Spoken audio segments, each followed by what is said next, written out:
नमस्कार दोस्तों, हम फिर प्रस्तुत हैं आपके सामने गद्यांश और पद्यांश की व्याख्या का महत्वपूर्ण अभ्यास लेकर।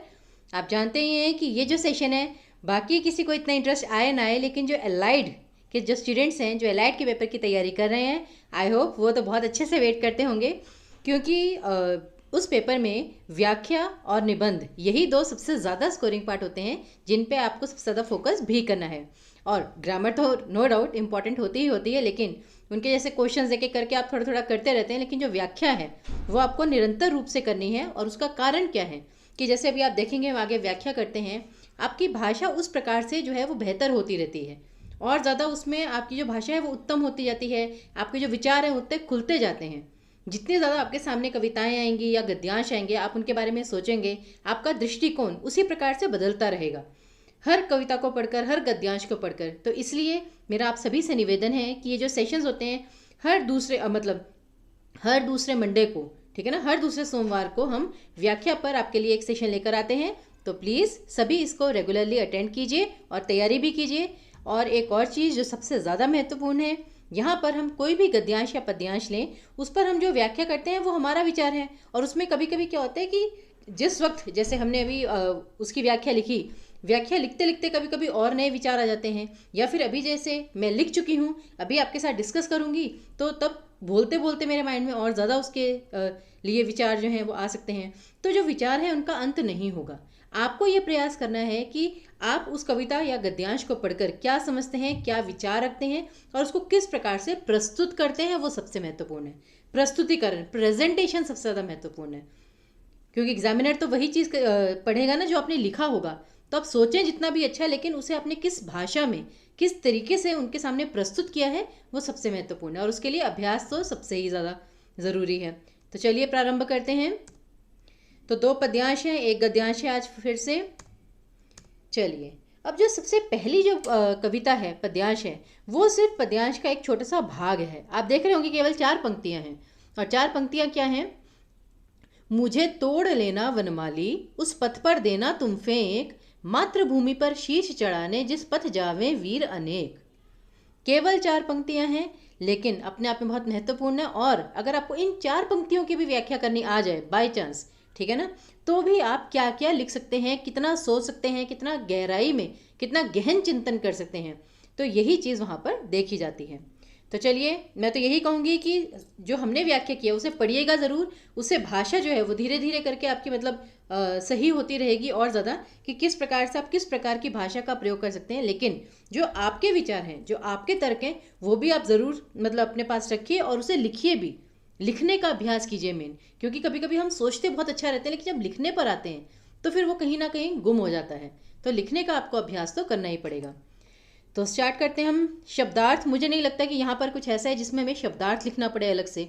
लेकिन अब जैसे है वनमाली और मातृभूमि, इसका भी हमें पता है। मातृभूमि, ये मातृ रूपी भूमि, माता के समान जो भूमि हो, ठीक है ना, तो ये आपका एक सामासिक शब्दावली है, समास विग्रह है आपका, कर्मधारय समास का। और वनमाली, वन का माली, जो एक बगीचे का, एक वन का जो माली होता है, जिसको जो संजो के रखता है, ठीक है ना, तो वो क्या है? ये आपका संबंध तत्पुरुष समास, तो सामासिक शब्दावली का है। मिश्रित शब्दावली है कि जैसे संस्कृत के भी शब्द हैं, पथ, मातृभूमि, शीश, लेकिन जावे वीर अनेक, उस प्रकार से जैसे ब्रज भाषा वगैरह, उस तरीके की भाषा का प्रयोग है। फिर तुम तोड़ लेना वनमाली, उस पथ पर देना तुम फेंक, इस प्रकार से तद्भव शब्दावली भी है। तो मिश्रित शब्दावली का भी प्रयोग है। ये सब हम विशेष में लिखेंगे, लेकिन स्टार्टिंग में शब्दार्थ तो इग्नोर कर देंगे हम, क्योंकि ये कुछ ऐसा डिफिकल्ट वर्ड है नहीं। तो अब हम प्रसंग से प्रारंभ करेंगे। तो देखिए, प्रसंग क्या है कि दी गई पंक्तियां देश प्रेम का एक उत्कृष्ट उदाहरण है। किसी भी राष्ट्र के कण कण में बसी देशभक्ति को यहाँ कवि ने उत्तम तरीके से प्रस्तुत किया है कि किस प्रकार से, जैसे कहते हैं ना कि हमारी ये जो धरती है, इसकी जो मिट्टी है, वो भी भारत माता की जय पुकारती है, उस प्रकार से जैसे हम कहते हैं। तो यहाँ पर भी एक जो छोटा सा फूल है, वो भी चाहे वैसे कुछ नहीं कर सकता, लेकिन वो भी ये देश के लिए कुछ ना कुछ अपना योगदान देना चाहता है। तो किस प्रकार से ये किया गया है वो हम आपके सामने प्रस्तुत करेंगे। और याद रखिए कि अगर बाई चांस आपको कोई कविता आती है जिसमें ये पंक्तियां हैं, तो याद रखिए इसका कवि कौन है? श्री माखन लाल चतुर्वेदी जी। वैसे मैंने आपको क्या बताया है कि पेपर में अगर कविता के नीचे कवि का नाम ना दिया हो तो चिंता मत करिए, आप कोई लिटरेचर की स्टूडेंट नहीं है जो आपसे लिटरेचर एक एक करके पूछी जाए। आपको केवल इतना जाना है कि आपको शब्दों का ज्ञान कितना है, ठीक है ना, शैली का कितना ज्ञान है, भाषा का कितना ज्ञान है। चलिए अब इसकी व्याख्या पर आते हैं। तो 4 पंक्तियां हैं, बहुत साधारण सी हैं, इसे आप पढ़ भी चुके होंगे। और स्टार्टिंग कैसे करनी है, अब जैसे ये 4 पंक्ति हैं, अब व्याख्या में तो कभी कभी स्टूडेंट्स क्या करते हैं, बस जो कविता की पंक्ति उन्हें वाक्य में परिवर्तित करके आ जाते हैं। लेकिन अब इसको इतना बड़ा कैसे बनाना है वो देखिए। स्टार्टिंग कैसे, जीवन को सार्थक बनाना ही जीवन का सबसे बड़ा लक्ष्य होता है, और जीवन को सार्थक तभी बनाया जा सकता है यदि वह किसी के जीवन में प्रसन्नता, शांति, सहयोग या प्रेरणा का भाव ला सके। किसी के जीवन में प्रसन्नता, सदैव से यही सिखाया जाता है कि हमें स्वयं से पहले अपने परिवार, परिवार से पहले समाज और समाज से पहले राष्ट्रहित के लिए सोचना चाहिए। कवि भी यहाँ एक उत्तम उदाहरण द्वारा यही संदेश दे रहे हैं कि यदि एक छोटा सा फूल भी देश के लिए पूर्णतः समर्पित भाव रखता है तो मनुष्य को भी स्वार्थ से परे जाकर देशहित, उसकी प्रगति एवं उन्नति के लिए हर संभव प्रयास करना चाहिए। तो जैसे आजकल का माहौल है तो ऐसे में तो मतलब कि ये चीज़ और ज़्यादा, मतलब ऐसी ऐसी कविताएं आ सकती हैं देशभक्ति से संबंधित। तो आज के समय में जहाँ मनुष्य अपने निजी स्वार्थ, ठीक है ना, व्यावसायिक या राजनीतिक स्वार्थ के चलते, उसके कारण देश विरोधी काम करने से भी नहीं कतराता, ऐसे में अत्यंत आवश्यक है कि राष्ट्रहित के लिए सभी के भीतर जागरूकता बढ़े, देशभक्ति का संचार हो और सभी अपने अधिकारों नहीं अपितु कर्तव्यों को प्राथमिकता दें। अब क्या होता है कि जैसे भारत तो एक इतना बड़ा देश है जिसमें विभिन्न संप्रदाय साथ में रहते हैं, लेकिन इतना बड़ा लोकतंत्र होने के बावजूद सब बस लोकतंत्र की दुहाई देते हैं कि लोकतंत्र मुझे ये भी अधिकार देता है, लोकतंत्र मुझे ये भी अधिकार देते हैं। लेकिन अधिकारों के साथ आपके कर्तव्य भी तो आते हैं ना। वो कहते हैं ना कि अधिकार जो है वो आपके कर्तव्य पालन करने से ही आपको मिलते हैं। तो इसलिए सभी अपने अधिकारों नहीं अपितु कर्तव्यों को प्राथमिकता दें, कि जो प्रायोरिटी है, पहले अपने कर्तव्य तो निभाइए देश के लिए। इसी बात को स्पष्ट करने के लिए कवि फूलों का उदाहरण देते हुए कहते हैं कि कोमल दिखने वाले फूल बगीचे के माली से विनती करते हुए स्वयं को देश के वीर सुरमाओं के स्वागत में समर्पित करने का आग्रह करते हैं। फूल कहते हैं कि उन्हें तोड़कर उस पथ पर बिछा देना जहां महान शूरवीरों ने मातृभूमि की रक्षा के लिए अपना सर्वस्व त्याग दिया, अपने प्राणों का बलिदान दे दिया। आगे अपनी इच्छा प्रकट करते हुए फूल कहते हैं कि वे उन शीर वीरों के पाँव में पड़कर अपने आप को गर्वित महसूस करते हैं और इसीलिए उन्हें उन वीरों का सम्मान करने का अवसर मिलना चाहिए। वे उसी मार्ग में भी बिछ जाना चाहते हैं जहां से वीर योद्धा देश की रक्षा हेतु युद्ध लड़ने जा रहे हैं या युद्ध लड़कर आ रहे हैं, जीवित आ रहे हैं या वीरगति को प्राप्त हो कफन में लिपटे आ रहे हैं। तो देखिए यहाँ पे आपने अपनी विस्तारवादी सोच का भी यहाँ पे प्रदर्शन किया है कि आप किसी भी अर्थ में ले लीजिए कि जो मतलब फूल हैं वो बेसिकली कौन से पथ पर बिछने चाहिए, या तो जहाँ पे उन्होंने प्राण त्यागे, जहाँ देश की रक्षा की, या फिर जिस रास्ते से होकर वे जा रहे हैं अब, या फिर युद्ध की तरफ जा रहे हैं युद्ध लड़ने, या युद्ध लड़कर आ रहे हैं, विजय पथ पर आ रहे हैं वापस अपने, ठीक है ना, जिंदा आ रहे हैं या वीरगति को प्राप्त होकर आ रहे हैं। तो हर चीज़ को आपने यहाँ पर मेंशन किया है। इस प्रकार वे फूल भी इस गौरव यात्रा में उन वीरों के हमसफर बनना चाहते हैं। देश के लिए वे भी किसी प्रकार अपना सहयोग देना चाहते हैं और स्वयं टूटकर वीरों के पैरों में बिछकर वे भी इस बलिदान को अपनाना चाहते हैं। तो ये इसकी एक प्रकार से इसकी व्याख्या हो सकती है। इसे आप और विभिन्न प्रकारों से भी ले सकते हैं। और भावार्थ क्या है इसका, कि कवि संदेश देना चाहते हैं कि वीर सैनिकों की देशभक्ति छोटे से छोटे फूल को भी प्रेरित करती है कि वह स्वयं टूटकर निजी स्वार्थ को भूलकर देशभक्ति में लीन हो जाए और वीर सैनिकों को पूर्ण सम्मान देने के साथ साथ स्वयं भी उस यात्रा पर किसी प्रकार अग्रसर हों। अब किसी प्रकार अग्रसर होना मतलब जैसे हम कहते हैं ना कि चलो आप युद्ध पे लड़ने तो नहीं जा रहे, लेकिन अगर आप देश में रहकर शांति से भी अपना काम कर रहे हैं ना, वो भी देश के लिए एक बहुत बड़ा योगदान है। अगर आप देश में अशांति नहीं फैला रहे हैं, शांति से सही से अपना काम कर रहे हैं, वो भी देशभक्ति के लिए, देशभक्ति की ही एक निशानी है। ठीक है ना। तो इसीलिए कहते हैं कि अपना कर्म बस अच्छे से करते रहो, उतना भी सफिशिएंट है, पर्याप्त है उतना। और विशेष क्या था, जैसे मैंने आपको बताया, काव्य की भाषा सामासिक एवं मिश्रित शब्दावली से युक्त है। मिश्रित शब्दावली क्यों है? संस्कृत के भी शब्द हैं, हिंदी के भी शब्द हैं, दूसरी भाषाओं के भी, देशज लोकल लैंग्वेजेस हैं, क्षेत्रीय भाषाओं के भी शब्द हैं।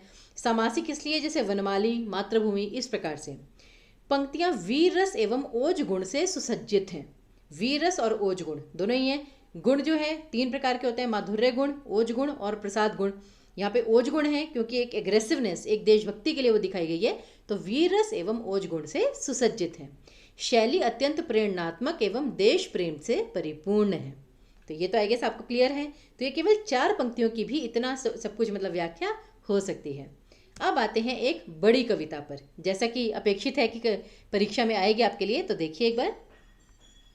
जो निकलकर बादलों की गोद से थी अभी एक बूंद कुछ आगे बढ़ी, सोचने फिर यही जी में लगी, आहा क्यों घर छोड़कर मैं यूं चली, देव मेरे भाग्य में है क्या बता, मैं बचूंगी या मिलूंगी धूल में, या जलूंगी गिर अंगारों पर किसी, या पहुंचूंगी कमल के फूल में।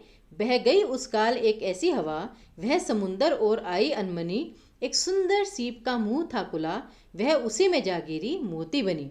लोग यूं ही हैं झिझकते सोचते, जबकि उनको छोड़ना पड़ता है घर, किंतु घर का छोड़ना अक्सर उन्हें बूंद लौ कुछ और ही देता है कर। अब इस कविता को पढ़कर आपको लगा कि कोई डिफ़िकल्ट ऐसे कोई वोकेबलरी नहीं है, बहुत ही साधारण सी भाषा का प्रयोग किया गया है, बिल्कुल सिंपल लैंग्वेज है। आप देखें एक एक शब्द का आपको साधारण ये बहुत आसानी से अर्थ जो है वो पता चल रहा है। और ये आई गेस मुझे लगता है बहुत ही प्रचलित उदाहरण है, बहुत ही प्रसिद्ध उदाहरण है कि जैसे हम कहते हैं कि जो बूंद है, ठीक है ना, वो अगर पत्ते पर गिरी तो जैसे ओस की बूंद कहलाती है, कीचड़ में गिरी तो अपना अस्तित्व खो देती है, धूल में गिरेगी तो सूख जाएगी, लेकिन वही बूंद अगर सीप के मुंह में जाएगी तो मोती बन जाएगी। लेकिन अब यहाँ पर क्या दिखाया हुआ है, जैसे कि लास्ट में जो है कि अपना घर जब छोड़ते हैं हम तो झिझकते हैं थोड़ा सा, कि जैसे कहते हैं ना जो घर है वो थोड़ा सुरक्षित होता है, ठीक है ना, वहाँ पे हमें प्रेम मिलता है, हमें लगता है सब अपने हैं, हमारी कोई हानि नहीं करेगा। लेकिन जब आप बाहर निकलने जाते हैं, अब कुछ लोगों की आजकल की तो बात ही कुछ और है कि आजकल लोग बाहर ज़्यादा सुरक्षित महसूस करते हैं, लेकिन बाहर जाते वक्त आपको लगता है कि पता नहीं कोई हमारे साथ कैसा व्यवहार करेगा, बाहर का माहौल सुरक्षित है या नहीं है, ठीक है ना, वहाँ हम सेटल हो पाएंगे नहीं हो पाएंगे। तो बेसिकली क्या है कि जो बूंद है एक, वो भी कहाँ से आ रही है, उसका घर क्या है, वो बादल, चाहे इवेपोरेशन के जरिए, ठीक है ना, कि मतलब समुद्र से ही बादल बने, लेकिन वो बादल से ही बूंद निकली है, तो बादल उस बूंद का घर है। लेकिन अब बूंद को डर क्या लग रहा है अपना घर छोड़ते समय, कि अब वो भाग्य के भरोसे है बेसिकली, कि अब भाग्य ये कि वो कहाँ पर गिरेगी, धूल में गिरेगी तो मिट जाएगी, कमल पर गिरेगी तो सज जाएगी, सीप में गिरेगी तो मोती बन जाएगी, अंगारों पे गिरेगी तो जल जाएगी। तो वो क्या करे, मतलब ये तो भाग्य के भरोसे रहा, लेकिन इसका मतलब ये नहीं है कि इस डर से जो बूंद है वो गिरना ही छोड़ दे, इस भय से जो बारिश है वो बरसना ही बंद कर दे, तो वो तो फिर क्या होगा, बिल्कुल वो अपने कर्तव्य को भूल ही जाएगी, ठीक है ना। तो हमें भाग्य के मतलब भाग्य को हम नहीं बदल सकते, हम क्या बदल सकते हैं, केवल अपना कर्म। तो हमें कर्म अपनी पूरी निष्ठा से करना चाहिए, भाग्य जो है वो अपना कर्म करेगा ही करेगा। तो ये इसका एक तरह से निचोड़ था। अल्टीमेटली अब हम स्टार्ट करते हैं, इसमें कुछ कुछ ऐसे शब्द हैं जिनका हम शब्दार्थ लिख सकते हैं। तो देखिए शब्दार्थ क्या है, जी, जैसे ये है ना, सोचने फिर यही जी में लगी, ये जो आपकी तीसरी जो पंक्ति है, तो जी का मतलब यहाँ पर क्या है, हृदय या मन। अंगारे जो आग के शौले होते हैं, और लौ, अब ये लौ नहीं है, लौ है, ध्यान रखिए इस चीज़ का, क्योंकि जैसे जो अंतिम पंक्ति आपकी, बूंद लौ कुछ और ही देता है कर, लौ मतलब बूंद की भांति या बूंद की तरह, तो इसलिए की भांति या की तरह, ये है आपका। अब प्रसंग क्या है, दी गई पंक्तियों में कवि ने एक बूंद के माध्यम से मनुष्य को संदेश देने का प्रयास किया है कि जब तक मनुष्य घर से अर्थात कुछ निहित सीमाओं से बाहर नहीं निकलता, तब तक वह जीवन में ना ही परिवर्तन ला सकता है, ना ही उन्नति कर सकता है। अब जैसे कहते हैं ना कि लोग कहते हैं कि हमें लक्ष्मण रेखा के अंदर ही रहना चाहिए, लेकिन कभी कभी परिस्थितियां ऐसी हो जाती हैं कि जैसे रूढ़िवादी सोच वगैरह ऐसी सीमाओं को तोड़कर, या हमें अपने जो भय की जो सीमा होती है, सबसे बड़ी जो सीमा होती है वो हमारी भय की होती है सीमा, जो हमें रोक कर रखती है कुछ भी नया काम करने से पहले, कुछ भी नया एक्सपेरिमेंट करने से पहले, कोई निर्णय लेने से पहले। तो वो सीमा तोड़कर जब आप बाहर नहीं जाएंगे जब तक, तब तक आप उन्नति नहीं कर सकते, जीवन पथ पर आगे नहीं बढ़ सकते। वैसे इस कविता के जो कवि हैं मैं आपको बता देती हूँ, श्री अयोध्या सिंह उपाध्याय हरिऔध जी, ठीक है ना, तो ये याद रखिएगा। चलिए तो अब हम स्टार्ट करते हैं इसकी व्याख्या। तो दी गई पंक्तियों में कवि ने जीवन की एक बड़ी वास्तविकता को विस्तार से समझाने का प्रयास किया है। अब ये जीवन की बहुत बड़ी वास्तविकता है, क्योंकि कोई भी हो उसके मतलब उसके जीवन में ये घटता ही घटता है कि कोई भी मनुष्य किसी ना किसी प्रकार से ना खुद को लिमिटेड करके रखता है, या तो डर के कारण, सोसाइटी के डर के कारण, ठीक है ना, या फिर शंका के कारण, या फिर घर का जो प्रोडक्टिव एनवायरनमेंट है उसके कारण, या फिर अगर व्यक्ति स्वयं बंधनों में नहीं बंधना चाहता तो उसके परिवार वाले उसे बंधनों में बांध देते हैं, समाज उसे बंधनों में बांध देता है। तो कब उसको उन बंधनों को तोड़कर आगे बढ़ना है, उस वास्तविकता को दर्शाया गया है। इसी प्रयास में कवि ने सबसे प्रचलित एवं सरल उदाहरण का प्रयोग किया है। बहुत ही सिंपल एग्जाम्पल है जिससे कि सारे समझ जाएं। एक बूंद के विभिन्न स्वरूपों द्वारा कवि स्पष्ट करते हैं कि मनुष्य के कर्म ही उसके भविष्य एवं उसकी सफलता निर्धारित करते हैं। एक बूंद जब अपना निवास स्थान, अपना घर उस बादल को छोड़ती है, उससे बाहर निकलती है तो बहुत घबराती है। यही लिखा हुआ है। बूंद को इस प्रकार निकल आने का भय इसलिए है। अब क्यों है भय? क्योंकि उसका जीवन अब भाग्य के भरोसे है। डेफिनेटली, क्योंकि अब जब बूंद है वो कहाँ गिरेगी ये तो भाग्य निर्धारित करेगा ना। वह धरती पर जिस भी स्थान पर गिरेगी वही उसके भविष्य का निर्धारण करेगा। वह मिट्टी में मिलकर सूख जाएगी, अस्तित्व खो देगी या कोई नया रूप पाएगी। वह जलते अंगारों पर गिरेगी, सॉरी यहाँ पर रहेगा गिरेगी, ठीक है ना, अंगारों पर गिरेगी और जल जाएगी, या कमल के फूल पर गिरकर उस पर सज जाएगी। परंतु उसी समय, ये जब सोच रही होती है, उसी समय पवन का एक झोंका उस बूंद को समुद्र की ओर ले जाता है, जिसके तल में जाकर वह खुले सीप के भीतर प्रवेश करती है और अंततः एक मूल्यवान मोती बन जाती है। इस प्रकार उसका अंत अत्यंत सुखद रहता है। ये तो थोड़ा एक्सप्लेन किया कि कविता में क्या दिया है। अब इसका एक्चुअल मीनिंग क्या है वो हम आगे देखते हैं। यही सब मनुष्य के साथ भी होता है। मनुष्य शिक्षा या नौकरी आदि के कारण कभी अपना घर छोड़ने पर विवश हो जाता है तो प्राय शंका और अनिश्चितताओं से, ठीक है ना, घिरा रहता है। उसके मन में यह भाव होता है कि पता नहीं दूसरे स्थान पर परिस्थितियां उसके अनुकूल होंगी या नहीं। घर के सुरक्षित परिवेश से बाहर निकलकर उसे अनेक कठिनाइयों का सामना करना पड़ता है। जैसे कि घर में तो भाई मम्मी खाना बना के दे देती, बाहर पता नहीं कैसा खाना मिलेगा, किस क्वालिटी का मिलेगा। इसलिए कहते हैं ना कि जब तक ये बाहर की जो खाक है वो नहीं छानोगे तब तक तुम्हारा बचपना नहीं जाएगा, तब तक अपने पाँव पे खड़े नहीं हो पाओगे, ये सब कहा जाता है। परिवेश से बाहर निकलकर उसे अनेक कठिनाइयों का सामना करना पड़ता है। लक्ष्य के लिए सही मार्ग का चयन करना पड़ता है, जो अनेक बार गलत भी सिद्ध हो सकता है, ठीक है ना। अब जैसे क्या है कि डिसीजन मेकिंग में लोग कहते हैं कि मैंने फैसला लिया था, गलत हो गया, अब तो मैं कभी फैसला नहीं लूँगा। अरे क्यों नहीं लेंगे भाई, फैसले तो गलत होते ही रहते हैं। अगर आपको पहले से ही पता हो कि आपका ये जो डिसीजन है यही आपको सफलता देगा, ठीक है ना, तो उसके लिए फिर ऐसा कुछ वो नहीं है। आप भविष्य जानने वाले नहीं हैं। आपका काम है केवल प्रयास करना जितना हो सके और हार ना मानना। प्रेम भाव से भरे घर के स्थान पर ईर्ष्या, लालच, स्वार्थ जैसे नकारात्मक भावों से परिपूर्ण सामाजिक जीवन मिलेगा। समाज में तो हर प्रकार के भाव रहते हैं, परंतु इसका अर्थ यह कदापि नहीं कि वह घर की सुरक्षित सीमाओं में स्वयं को बांध कर रखे, बाढ़ नहीं बांध कर रखे। यहां पर बांध आएगा, ठीक है ना, बांध कर रखे, या उसके अभिभावक उसे इन सब अपेक्षित हानियों के भय से बाहर न जाने दें, क्योंकि इससे वे जीवन में कभी उन्नति नहीं कर पाएंगे या सफलता नहीं पाएंगे। बाहर निकलकर कठिनाइयों का सामना करने से ही व्यक्ति मजबूत होता है और जीवन संघर्ष के लिए तत्पर होता है, सही निर्णय लेने में सक्षम हो पाता है, आत्मनिर्भर बनता है, उसका व्यक्तित्व निखर कर आता है, निखर कर आता है और आगे बढ़ने के नए नए मार्ग खोज पाता है। तो वो कहते हैं ना कि हम जैसे किसी को डिसीजन मेकिंग में बहुत प्रॉब्लम होती है, तो जब तक आप फैसला लेना स्टार्ट नहीं करेंगे तब तक आप सही निर्णय कैसे ले पाएंगे। जीवन में जब तक परिवर्तन नहीं होंगे तब तक मनुष्य वर्तमान स्थिति से आगे नहीं बढ़ पाएगा। वो कहते हैं ना कि दूसरा कदम बढ़ाने के लिए भी पहला जो कदम है वो छोड़ना पड़ता है। तो त्याग के बिना आपकी उन्नति संभव ही नहीं है और उन्नति नहीं कर पाएगा। इसीलिए सफलता प्राप्त करने हेतु जीवन में संघर्ष से भागना नहीं, अपितु उसे पूर्ण विश्वास और इच्छा शक्ति के साथ स्वीकार कर उनका सामना करना चाहिए और प्रगति पथ पर अग्रसर होना चाहिए। तो ये इस प्रकार से हमने इसकी व्याख्या लिखी। अब इसका भावार्थ क्या होगा कि इस कविता के माध्यम से कवि संदेश देना चाहते हैं कि मनुष्य को परिवर्तन से कदापि घबराना नहीं चाहिए और अपनी सुरक्षित सीमाओं को तोड़कर बाहर निकलकर भय त्याग देना चाहिए। निर्भयता एवं साहस के साथ नए स्थान पर कार्यरत होकर नई परिस्थितियों को स्वीकार करना चाहिए और इस बात का विश्वास रखना चाहिए कि वे भी एक बूंद की तरह अच्छी जगह जाकर समाहित हो सकते हैं। मतलब सकारात्मकता अपनानी चाहिए। यही परिवर्तन एवं संघर्ष अंततः उसकी उन्नति का मार्ग प्रशस्त करेंगे। तो यही चीज़ है कि यहाँ पे सकारात्मकता का महत्व दिखाया गया है। और विशेष क्या था इसमें कि भाषा अत्यंत सरल है और प्रसाद गुण से युक्त है। प्रसाद गुण क्या था? ओज गुण तो था जहाँ पे एग्रेसिवनेस दिखाई जाती है। माधुर्य गुण क्या था? जहाँ पर प्रेम या करुणा दिखाई जाती है। यहाँ पर क्या था कि भाषा बहुत ही सरल थी, पढ़ते ही बिल्कुल समझ में आ गई, तो इसलिए यहाँ पे प्रसाद गुण था। करुण एवं वीर रस से काव्य सुसज्जित किया गया है, प्रेरणा दी जा रही है यहाँ पर, ठीक है ना। तो इसलिए यहाँ पे वीर रस है और साथ में करुण भाव भी है, क्योंकि मतलब भावात्मक भाव दिखाए गए हैं, इमोशंस दिखाए गए हैं कि घर छोड़ने से पहले हर कोई डरता ही है कि मुझे अपने से दूर जाना पड़ेगा, मैं अकेला रह जाऊंगा या रह जाऊंगी, ठीक है ना, कौन मुझे बाहर अपना मिलेगा, तो वो सब है। तो इसलिए करुण एवं वीर रस से काव्य सुसज्जित किया गया है। शैली भावात्मक एवं प्रेरणात्मक है, वो यहीं से पता चल रहा है।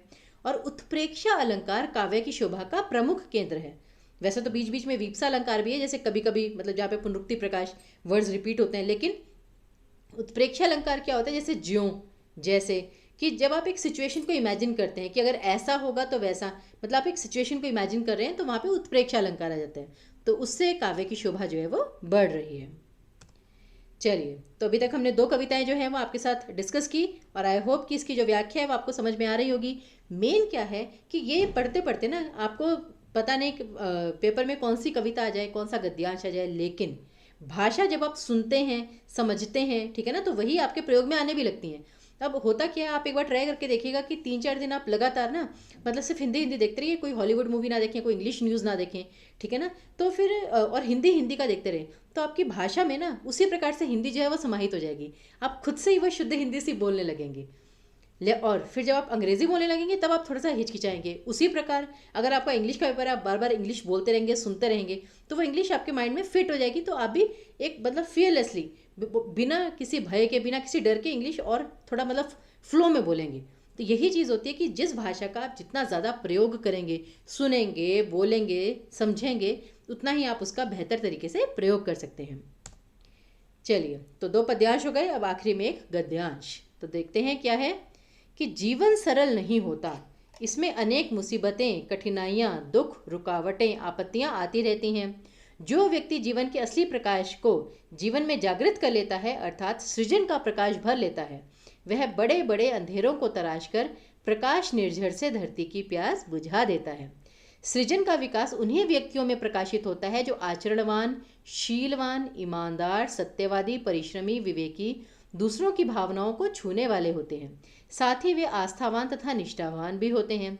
वे अकेले और वीराने में भी सृजन की भावना से आश्वस्त रहते हैं। ऐसे व्यक्ति स्वयं तो प्रकाशित होते ही हैं, जिनको वे छू देते हैं वे भी प्रकाशित हो जाते हैं। जिनमें सृजन की भावना नहीं है, उनमें भी सृजन का मंत्र फूंक देते हैं। दीपकों की पंक्तियाँ प्रकाशित होकर दीपावली मनाने लगती हैं। श्रेष्ठ व चरित्रवान गुणों वाले व्यक्ति में ही सृजन का प्रकाश जागता है, तभी वह स्वयं प्रकाशित होकर दूसरों को प्रकाशित करने की क्षमता रखता है। अब इसे थोड़ा सा अगर आप ध्यान से पढ़ेंगे तो आप देखेंगे कि ये जो पीछे जो 2 पोएम्स हमने पढ़ी ना, ये उसी से कहीं ना कहीं रिलेटेड है। कैसे? जैसे कि जो वीर योद्धा हैं, ठीक है ना, हमें पता है, हमें हर समय पता है कि वो जो है पूरी देशभक्ति के साथ सीमाओं पर जुटे पड़े हैं हमारी सुरक्षा के लिए, देश की सुरक्षा के लिए। तो उनसे प्रेरित होकर ना, जैसे 15 अगस्त ये था, तो हम भी कितने मोटिवेटेड हो जाते हैं, ठीक है ना, तो हमें भी देश प्रेम एकदम से उमड़ आता है। और कविता में दिखाया, पहली कविता में, कि किस प्रकार एक छोटे से छोटा फूल भी देश प्रेम से भर जाता है। तो ये क्या है कि उसके लिए जैसे कोई सोल्जर जा रहा होता है ना, हम उसे देखते ही कहते हैं यार ये तो अच्छा व्यक्ति है, ये तो सोल्जर है देश का, सब उसे सम्मान की दृष्टि से देखते हैं। क्यों? क्योंकि उनमें निष्ठा दिखाई देती है, हमें उनमें देश के प्रति आस्था और निष्ठा दिखाई देती है, ईमानदारी दिखाई देती है। हमें पता होता है कि मतलब कि उनका आचरण अच्छा ही होगा क्योंकि वो सोल्जर्स हैं। तो उस प्रकार से, तो इसका तात्पर्य क्या है बेसिकली, जैसे कहते हैं ना कि अगर आपके हाथ में दिया है तो वो केवल आपको मार्ग नहीं दिखाएगा, अगर आपके आसपास 10 लोग खड़े हैं और उनके हाथ में दिया नहीं भी है, वो उनको भी प्रकाश दिखाएगा। उसी प्रकार अगर आपके हाथों में खुशबू या आपके हाथों में गुलाब है या फूल है, ठीक है ना, वो केवल आपको महक नहीं देगा, सुगंध से नहीं भरेगा, आसपास के पूरे परिवेश को भी सुगंध से भर देगा।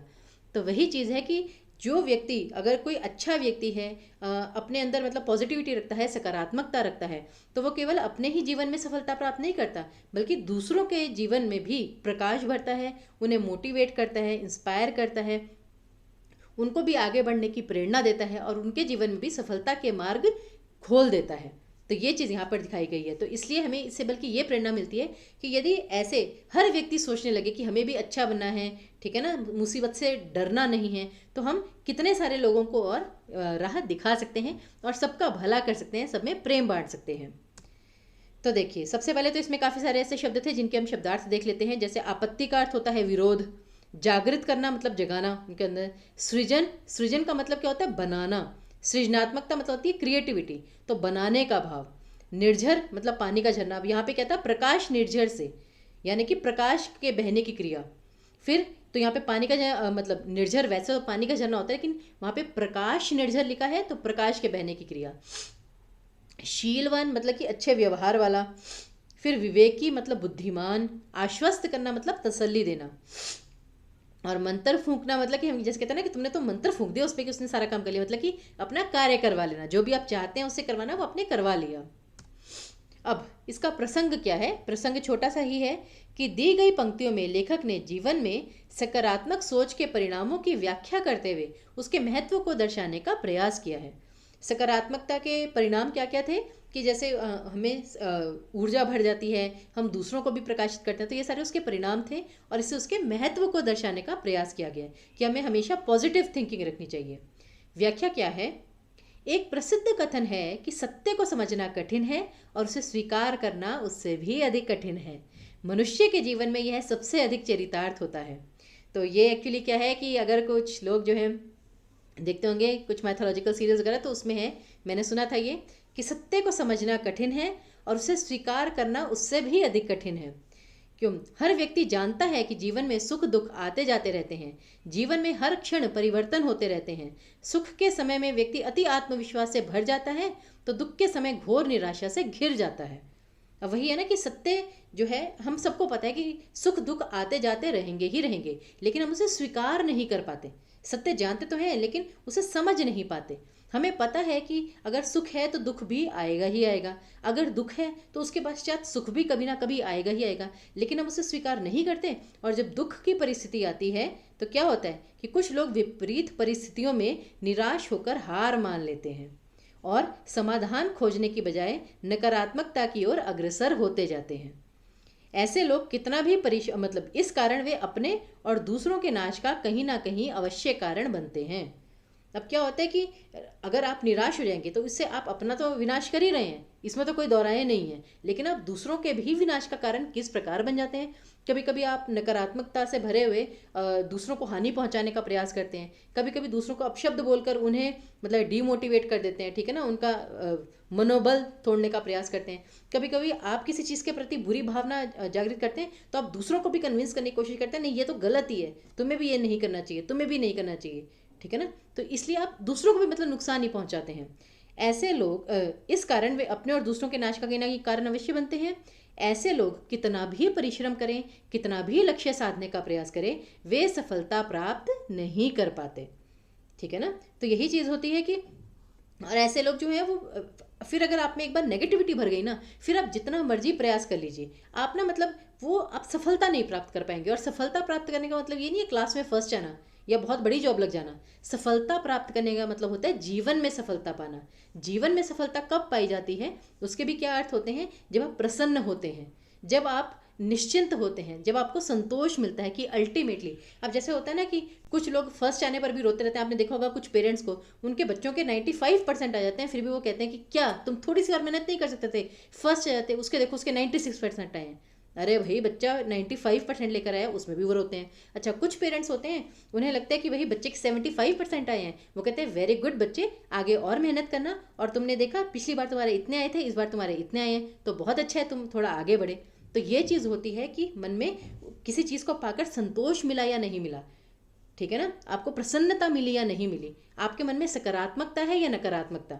और अगर नकारात्मक भाव है तब फिर आप अपनी मंजिल पा भी लीजिए। अगर आपको 1 हीरा मिलेगा तो आप रोएंगे मुझे 2 हीरे क्यों नहीं मिले, आपको 10 हीरे मिलेंगे आप रोएंगे मुझे 12 हीरे क्यों नहीं मिले। तो वही चीज़ है।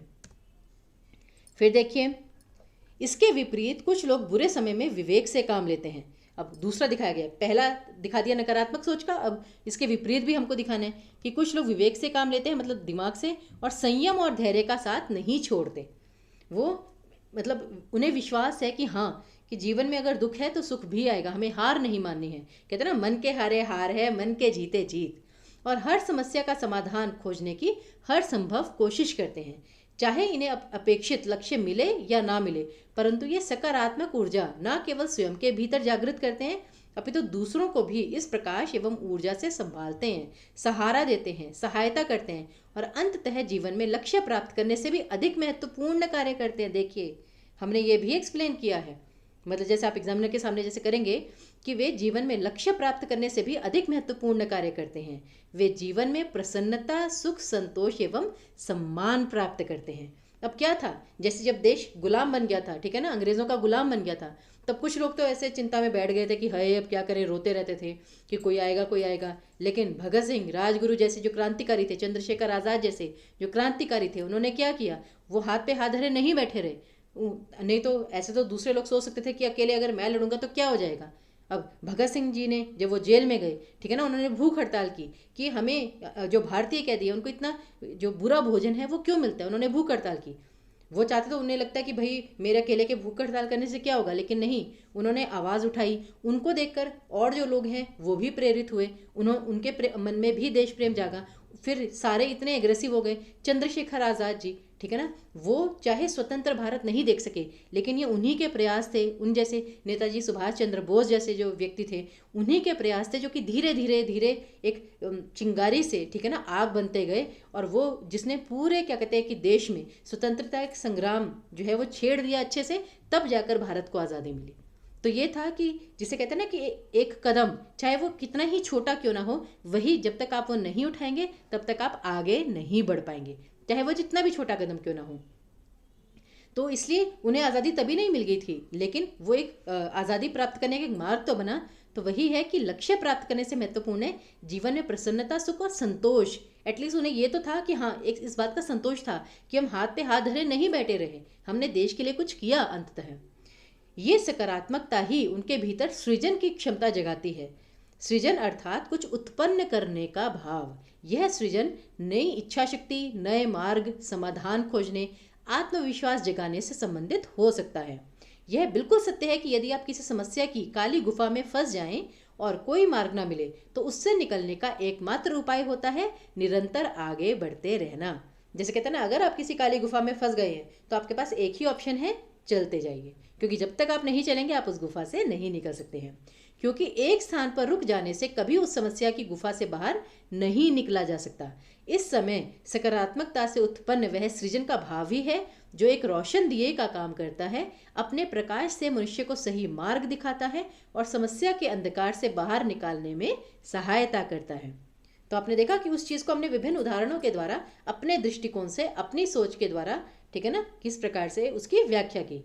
तो आप इससे भी बेहतर व्याख्या कर सकते हैं, इस बात का मुझे पूर्ण विश्वास है, लेकिन उसके लिए अभ्यास तो करना ही पड़ेगा। अब देखिए इसका भावार्थ क्या है कि अत्यंत प्रेरणात्मक एवं व्याख्यात्मक शैली का प्रयोग करते हुए लेखक ने मनुष्य को जीवन के हर परिवर्तन को सकारात्मकता के साथ स्वीकार करने एवं जीवन में सदैव आगे बढ़ते रहने का संदेश दे रहे हैं। यही सही सोच एवं विश्वास से उत्पन्न सृजनात्मकता मनुष्य को हर संकट में सुरक्षा कवच प्रदान करती है, सही समय पर विवेक और चेतना को जगाती है और इसी के परिणाम स्वरूप मनुष्य स्वयं भी सफलता पाता है और दूसरों के जीवन में भी प्रसन्नता एवं सकारात्मक ऊर्जा भरता है। तो देखिए, और यहाँ पे देखिए आपने देखा होगा हमने विशेष नहीं लिखा। विशेष में जो एक दो बातें थी वो हमने स्टार्टिंग में ही लिख दी, ये कि जैसे प्रेरणात्मक और व्याख्यात्मक शैली, चाहते तो हम विशेष में लिख सकते थे, लेकिन यहाँ पर हमें ज़रूरत नहीं लगी। और आज मैंने स्पेशली ये इसलिए किया कि ऐसा कोई कंपल्शन नहीं है कि आपको विशेष लिखना ही लिखना है। अगर आपको लगता है इसमें ऐसा कुछ मतलब विशेष नहीं है, मतलब 3-4 पॉइंट्स नहीं है, तो आप उसको भावार्थ के अंदर इंक्लूड कर दीजिए या व्याख्या के अंदर इंक्लूड कर दीजिए। लेकिन अगर आपको लगता है कि हाँ 3-4 चीज़ें अलग अलग से बन रही हैं, तब आप उसमें अलग से लिख सकते हैं। तो ये थी आपके 2 पद्यांश और 1 गद्यांश की व्याख्या विस्तार से। मुझे पूरी आशा है कि आपने इसे अच्छे से समझा होगा। इसे पॉज करके अच्छे से पढ़िएगा, समझने का प्रयास कीजिएगा, उस भाषा को अपने मस्तिष्क में उतारने का प्रयास कीजिएगा, क्योंकि जब तक आप उस भाषा का प्रयोग सही से नहीं करेंगे, अधिक से अधिक नहीं करेंगे, तब तक वो आपके लेखन में नहीं उतर पाएगी। चलिए, तो फिर इसी के साथ हम अपना जो सेशन है वो यहाँ पर समाप्त करते हैं। आपकी कोई भी क्वेरी हो, कोई भी सजेशन हो, तो आप हमें फ़ोन नंबर पर या ईमेल आईडी पर कांटेक्ट कर सकते हैं, ठीक है ना। हम आपकी हर क्वेरी का जो है सॉल्यूशन आपको प्रोवाइड करेंगे। तब तक के लिए हमें आज्ञा दीजिए। हम अगले हफ्ते सोमवार को आपके लिए व्याकरण के बहुत सारे प्रश्न जो है वो अवश्य लेकर आएंगे। तब तक के लिए धन्यवाद। अपने स्वास्थ्य का ध्यान रखिए। जो भी परीक्षा है उसके लिए अच्छे से तैयारी करते रहिए। हमारी शुभकामनाएं हमेशा आपके साथ हैं।